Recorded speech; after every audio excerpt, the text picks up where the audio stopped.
Creating your own presentations, videos, social content, whatever it might be, compelling graphics can be so important to telling your story. Using Spark Post and Illustrator, you'll explore tips and techniques like how to create an infographic in Spark Post and techniques for how to create a logo with your name and shapes in Illustrator. So let's start our graphics design with Adobe Spark. With Adobe Spark Post, you can easily create different types of graphics. There are tons of possible uses for students of all ages. Maybe to create an ad for a virtual event, or like you'll do today, create an infographic for a class project. You can see a final project in the form of a Spark post here. You'll find all types of engaging Spark learning content on edx.adobe.com/spark. To jumpstart your project, you can start from one of the many templates available, or you can start from scratch. Up here in the search field, I'll type in infographic to find a starting point. Now you can choose from all of these templates. Now I need to create a graphic for class about different types of dinosaurs.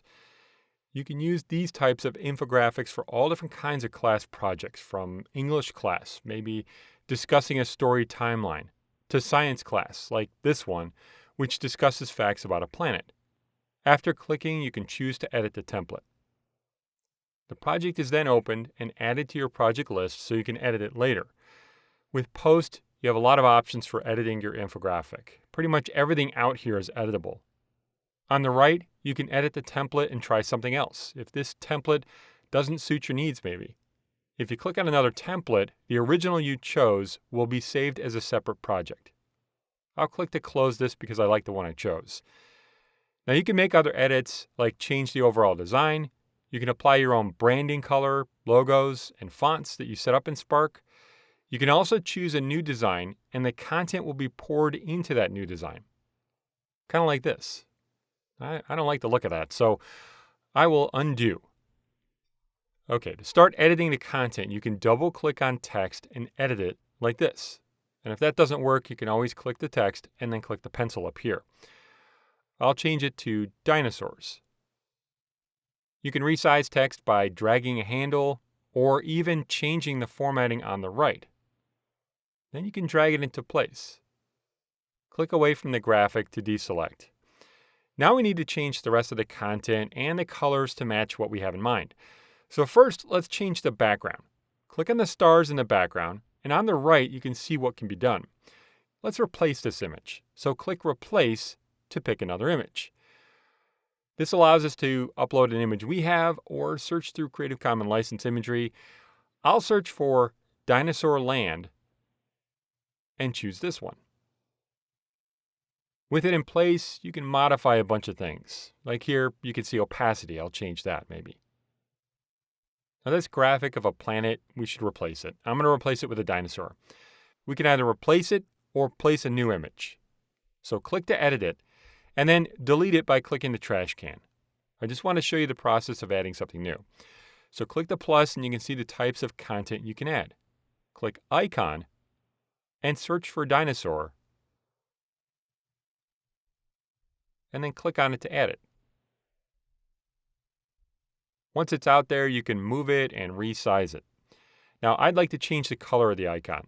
So the formatting options for the selected content are on the far right. Click Color, and click another color to apply it. Even color from branding you've saved. Now if you want to edit the color, you can click the color again to make changes. Now to make other color changes, click away somewhere to deselect, and on the right you're going to see the general formatting options for the entire graphic. So click Colors, and you can see the colors applied to the post. If you want to edit each color, you can click on Change Color and make a change, and click on the next, and so on. You can also click to apply colors from your branding that you'll set up in Spark, or colors they suggest. Now you can also change the overall layout. So click on Layout, and you can change it to something like, if I scroll down a little bit here, maybe multiple columns. You can see what it does. I'll undo that. If you want, the content can move as the layout changes or not, like this. Now, I'll put it back where it was. I like the original better. That border can also be removed here or made larger if you want. You can always undo things up here. All right, lastly, before we make changes to the content, you can allow Post to resize your layout depending on where you need to export for. This is amazing because it's going to take your content and just resize everything to fit. Now to finish up, you can use the methods we already showed here by going to the text and editing it, dragging to move it, with it selected, clicking the trash icon to remove it. I'm going to go through and make a few changes to put in the data I want.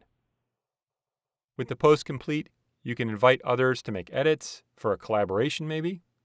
You can download a desired file format, and you can see them here. Or you can share it with the world by publishing directly to social media or even Google Classroom. In Adobe Illustrator, you can create whatever you imagine. For this tip, you'll see how to make a simple logo like these using text, fonts, and shapes. Now I've got a document open I created, and I'll start with some text. So select the Type tool in the toolbar on the left and click to add some text. Then type in your initials or name.